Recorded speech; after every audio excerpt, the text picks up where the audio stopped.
Hey everybody, Eagle Run 23 here. We are continuing our series in the month of July, and we are going to be talking about food, water, and shelter. Today's video is going to be about water, and honestly, that's probably one of the most difficult ones to tackle. So I have a couple of things to share with you, a couple of ideas.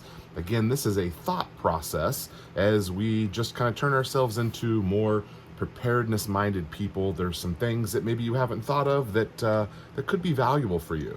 Before we jump into the video, make sure you're registered. I have a big July giveaway. We are doing a barrel in the caliber of your choice from Firearms. In addition to that, you're going to get a polymer 80% lower from Tennessee Arms. Really excited to be able to share that with you guys. There is one way to get registered. All you got to do is join the email list. The giveaway winners will be chosen from now on via the email giveaway list. So make sure I have your email address. All you got to do is go to the link in the description, eaglerun23.com, or click on the link tree and we'll get you over there and get you signed up. All right, let's get on with the video. You're probably familiar with the rule of threes. You can go 3 minutes without air, 3 days without water, 3 weeks without food. That puts water pretty high on your list. Hopefully, whatever disaster has happened, you have air to breathe. Obviously, that would be your priority. Next thing on the list is going to be water. And we say that this is one of the tougher ones to deal with because water is very heavy. It takes up a ton of space, and you need so much water just to live on a daily basis. The general rule of thumb is you need a gallon of water per person per day. So I have 4 people in my family. I need 4 gallons of water per day. So if I want to be prepared for 10 days, I need 40 gallons of water, which is a significant feat to try to store and prepare for that. Now, the easier answers are you have access to a freshwater source. Maybe you're lucky enough to have a well, or you have a potentially drinkable stream or lake near you that you could just simply filter. Those are way easier. If you're looking for a piece of property, make sure you have considered water as one of the first things on your list.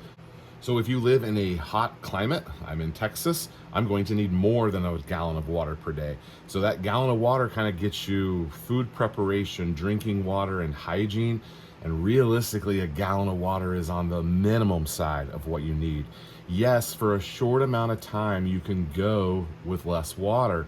But if we're trying to stay alive for 10 days or 3 months, water has got to be on your list. Make it a big priority and figure out what your plan is. So let's dig in a little bit deeper. So depending on how many days you're trying to prepare for, I put a poll up, and most of us that answered the poll, which I think we had about 100 people respond, most of us are interested in that 3 to 6 month range, which is actually pretty significant. The recommendation for most people is to start with 3 days and then move on to a week, and then get yourself to a couple of weeks, and then a month, and then you can start checking off the months, get to that 3 month mark. If you're at a 3 month food, water, shelter, situation, you are way above the average and you're doing quite well. Now you're going to come across people who are like, I can go for 10 years, whatever. Those people are out there, and good for them. They have significant resources and significant time. It is a lot of work to prepare for that much. Let's just start with a smaller number and work our way up. Now, some of you watching probably are already at maybe a month or at least a couple of weeks. 3 days is a good starting point. Even during your average disaster, tornado, hurricane, things like that, typically a 3-day buffer would come in super handy, and you wouldn't probably need much more than that. As your space and money and resources and things like that expand, the 2 week mark is really probably the most practical number to get to. If you can get to 2 weeks, you can give yourself a pretty big advantage. All right, long-term water storage solutions. We have to talk about the containers. Typical water bottle containers like this are an easy way to go grab a couple of cases. This is, 20 ounces. So, you're gonna need a lot of water bottles. If you're trying to get one person to 2 weeks at 14 gallons, you're trying to get a family of 4 to 2 weeks. It's a lot of gallons. Food grade plastic bottles are great. This was just a Gatorade bottle. You can get the bigger ones. These are durable plastic, food safe. You can reuse bottles if you want to go ultra conservative. They also make the blue jugs that you can pick up at the Sam's Club or at Walmart, Tractor Supply, things like that. If it's labeled food safe, rinse that puppy out, store your water in there. You can use glass bottles, a little fragile, but it's a possibility. You may have access to some large glass bottles or something. That could be a solution. As long as it's, has only had food stuff in it, you're pretty good with glass. Stainless steel is an option, but we're kind of getting ahead of ourselves here. If you're storing in stainless steel, which I don't even know what a giant stainless steel container would look like, your Yeti isn't really going to help you. Your 20, 30 ounce Yeti isn't going to help you. If you're storing in stainless steel, a big thing to consider is that you cannot go back and treat that water with chlorine, because stainless steel and chlorine will corrode and you'll ruin your water. We'll talk more about treating our water later. You just have to make sure that you can seal it from the air, and you can block the light. That will take care of most of your problems with drinking water. My favorite is to buy the 1 gallon water jugs. You can buy them and drink them and refill them. We keep 8 or 10 of those in a garage refrigerator, and we use that water and rotate that water and just kind of make sure that they're always full. And that's our first immediate buffer of water, and most of it is actually refrigerated, so it's nice and cold, which is probably helping us out a little bit, but we do rotate through it pretty quickly. I don't know if you guys have seen this before. This is called a water bob. I'll have a link for these on Amazon. I got mine on Amazon. I'll have a link for you on these, an affiliate link, but these are great. Every bathtub in my house has one of these underneath the sink. It's in its original packaging. It hasn't been fooled with. It's ready to go to work. And my family has been briefed on, hey, if we feel like there is an emergency, first thing to do is pop the water bob, fill it up with the bathtub water. This one comes with a pump.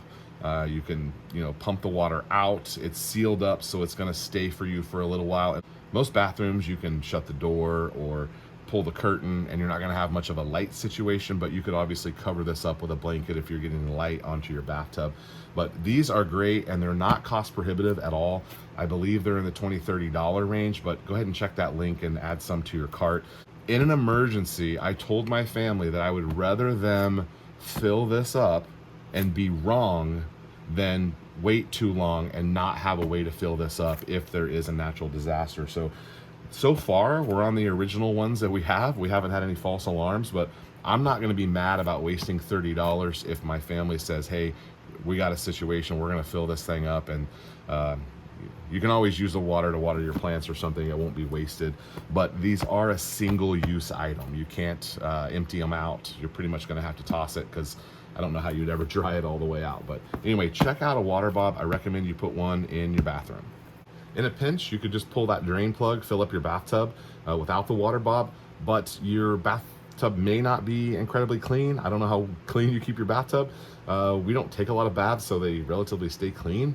Some of the cleaning supplies that are used to clean a bathtub aren't really food safe anyway, so it's just a good idea to go with something like a water bob. All right, another obvious solution are the big blue water containers. You can get the 55-gallon drums. Many of them have food safe things in them. You're probably going to want to clean them. I've heard some stories about having some taste imparted from the barrels and that sort of thing. I don't know that you're going to be too worried about the taste in an emergency. You just want to make sure that it's safe. Just 2 of those at 110 gallons, that's going to get you a long ways. So just having 2 of those.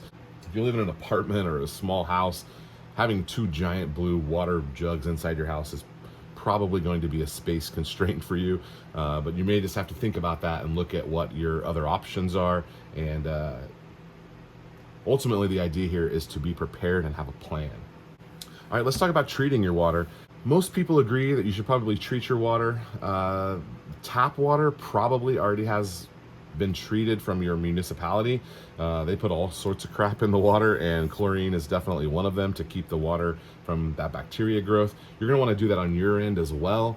You can do that with a bleach. There's several products that are available, but any of those containers that you're going to store for a while, I would recommend up to 2 years, and then go ahead and flush that out and start over again. But anything that you're going to store, you're going to have to consider treating. Chlorine is an easy option, and there are some chemicals on the market. Let's go to those natural source solutions. Maybe you have a well, things like that. Make sure you also have the parts to repair anything on your well that is a used item. Some of the wells here in Texas have pretty hard water, and it actually eats up parts pretty quickly.